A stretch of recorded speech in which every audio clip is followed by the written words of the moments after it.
Hatchback versus sedan. Hello mga paps, I'm Kuya Shane, and ngayon pag-uusapan natin o yung topic natin ngayon is all about sedan versus hatchback or hatchback versus sedan.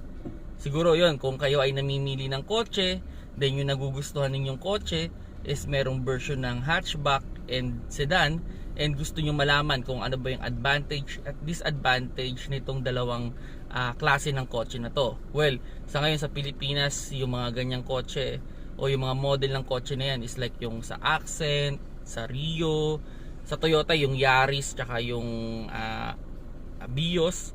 Then meron din sa Honda yung Amaze, tsaka yung Brio.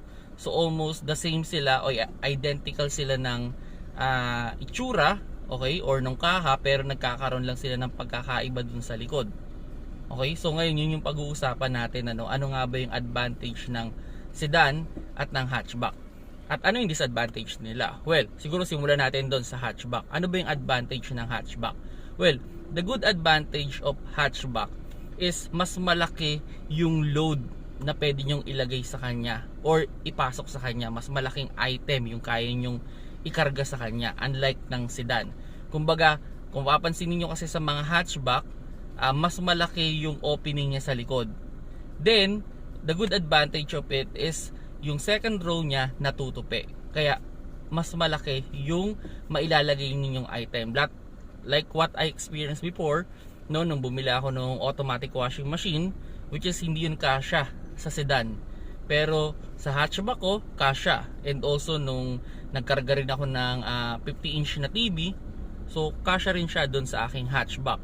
Unlike dito sa sedan na medyo alanganin ng konti. So kailangan ko pang tanggalin yung karton para pumasok yung 50-inch. Unlike sa hatchback na hindi na, papasok mo na lang. Okay? So yun yung good thing about hatchback, no? Mas malaki yung load na pwede mong ipasok sa kanya, o mas malaking size ang pwede mong ipasok sa kanya. Now, the good things about sedan naman is yung kanyang safety, no? Mas safe ang sedan in terms of back collision. Kasi nga, mas malaki yung crash zone niya sa likod compare dito kay hatchback. So, kung mapapansin ninyo, yung crash test ng sedan at ng hatchback, mas tumama yung o mas malaki yung damage ng hatchback o mas naapektuhan niya yung second row, unlike ng sedan na sabi nga mas malaki kasi yung crash zone niya eh. So hindi agad-agad naapektuhan yung second row seat. Now yun yung good things about sedan, no? Mas safe siya. Then like ito naman yung isang scenario dyan, ano? Like yung kilala ko, he prepared naman the sedan. Well, sabihin na natin mahilig kasi siyang mamili, and sabihin na natin sa sedan kasi yung naka-enclose yan. So ibig sabihin pag naglagay ka ng item dyan, hindi umaamoy dun sa buong kotse. That's the downside of hatchback, no? Once na naglagay ka ng pagkain or any smell something or item sa compartment mo, maaamoy mo yan sa buong kotse, unlike ng sedan na hindi. Well, the good thing or advantage naman ng hatchback is if ever halimbawa meron kang drinks sa likod na nilagay sa compartment, mas madali mo siyang maaabot or maaabot siya nung nasa second row. So that's the good thing naman about hatchback. So, well, they have both advantages and disadvantages, ano. Siguro ako personally, I prepared hatchback kasi nga one good things about hatchback is mas madali siyang i-maneuver, mas madali siyang iikot sa kalye, mas madali siyang i-parking kasi nga maikli siya compare sa sedan. Then kung ano yung nakikita mo dun sa rear view mirror mo, almost yun na yun, unlike kasi ng sedan na parang nananansya ka pa. Okay, kumbaga kasi syempre meron siyang puwet eh, unlike dito sa hatchback na wala. So, kailangan mo pantansyahin kung sedan. Unlike ng hatchback, kung ano yung nakita mo, yun na yun. Kung hindi tatama yung salamin mo, almost hindi na talaga tatama yun. So, that's the good thing about hatchback. Now, kung ang lagi yung takbo is S-Lex or N-Lex or yung kumbaga mga expressway, ako, I highly recommend the sedan.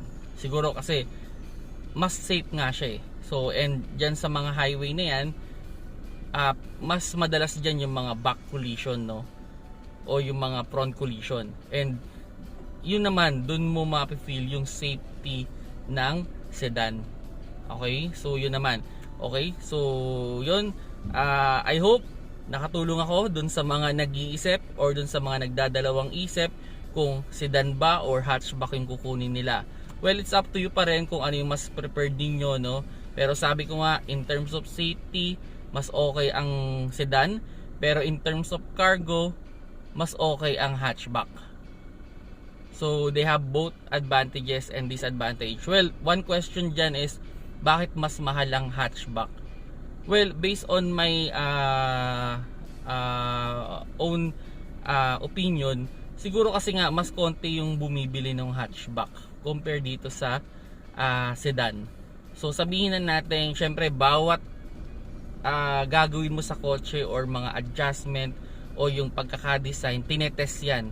And sabihin na natin pag sedan, dahil mas maraming bumibili, mas nag-i-scattered yung cost ng research compare dito sa hatchback na medyo mas kokonti yung nagagawa nilang kotse. Kaya konti yung nag-share dun sa research na yon o yung binay dun sa research. Kaya medyo mas mahal yung hatchback. So yun yung isang idea, no? Well, there's a lot of idea pa bakit mas mahal ang hatchback. Well, some say na kaya mahal ang hatchback kasi nga yung mga bumibili niyan is they really want the hatchback. So kaya pinapatungan na nila ng mas malaki kasi nga gusto pa rin naman nila yun kahit mas mahal pa.